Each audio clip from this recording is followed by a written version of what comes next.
Your layers panel is a mess. Dozens of unlabeled layers, nothing grouped, and you have no idea where anything is. By the end of this video, you'll be able to send a single prompt to Claude and have it organize your entire layers panel for you automatically. Most people don't realize you can connect Claude directly to Affinity using something called MCP. And once it's set up, you never have to manually rename or sort a layer again. Here's exactly how to do it. So first of all, I simply open the Finder window, and from the Finder, I'll open our astronaut composition as usual. And now inside of the astronaut composition, you can see that we have different layers inside here, which is quite not yet organized right now. So let's say I want to organize them as per category. That is, I want to group them as per the type of layers and its category. Now, in order to do it, what we can do is, first of all, make sure that the Affinity app is connected to the Cloud Desktop app. And in order to do so, you need to follow a certain process, and I have a video exactly dedicated to it. You can find it in the description as well as somewhere at the top left corner of this video. And next, let's open our Cloud Desktop app first. And inside from the Cloud Desktop app, first of all, let us check our connection of the Cloud Desktop app with the Affinity to make sure that the connection with the Cloud and Affinity has been established. So to check the connection, I'll simply type in the prompt stating, can you see the Affinity MCP server, and hit return key.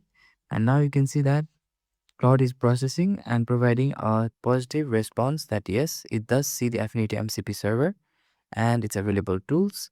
And now, after making sure the connection has been established, we only need to provide a simple prompt here to organize each individual layers inside of the layers panel.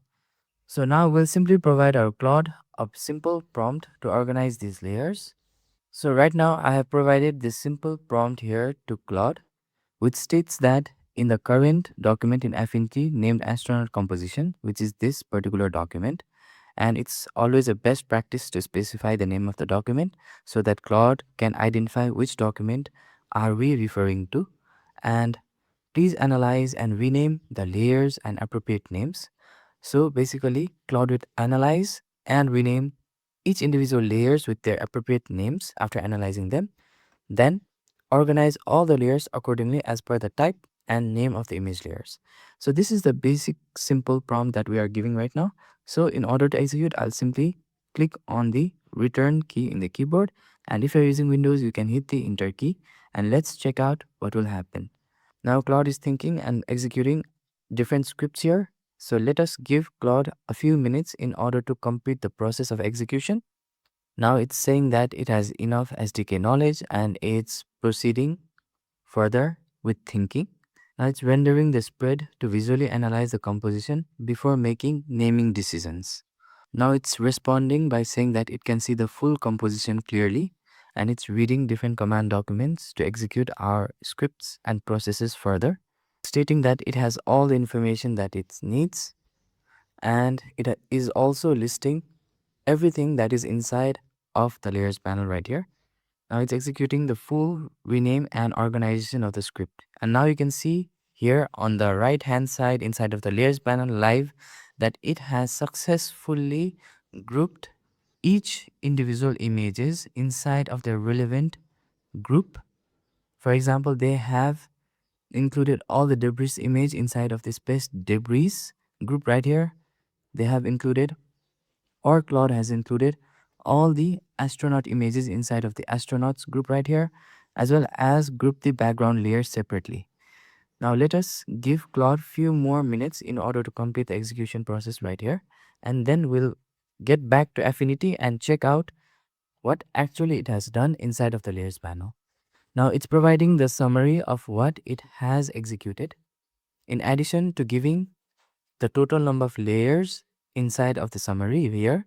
Now, if we scroll below, then you'll be able to see that it is giving the rest of the summary as well, stating that the layer is organized into 3 groups, as well as the name of the groups right here. Now, if we go back to Affinity and check out what Claude actually has done here, then if I uncollapse the debris layer, now you can see that Affinity not just has grouped each individual images, but also has renamed the relevant images successfully. That is, it has successfully analyzed our individual layer images and renamed them accordingly. That is, if you look here, then the debris images has been renamed to debris dash rock. And if we look inside of the astronaut group, then it has successfully renamed the astronaut images to astronaut 1, 2, 3, and 4, despite the fact that it was already the same name before executing this command. And if we look inside of the background layers group, then here it has completely added the rest of the layers successfully. So this is how easy it is to arrange and organize your messy layers inside of Affinity after you have connected it with the cloud. So you can now hand off your messiest layers panel to Claude with one prompt and get it back clean and organized. If you want more ways to use AI and Affinity together to cut out the tedious work, subscribing means you'll catch every video as it comes out. If you want to go further with Claude, MCP, and Affinity, my next video covers what else you can automate this way. Link is on the screen now. I hope you find this video helpful, and if you do, then please give a thumbs up and stay tuned for the next video.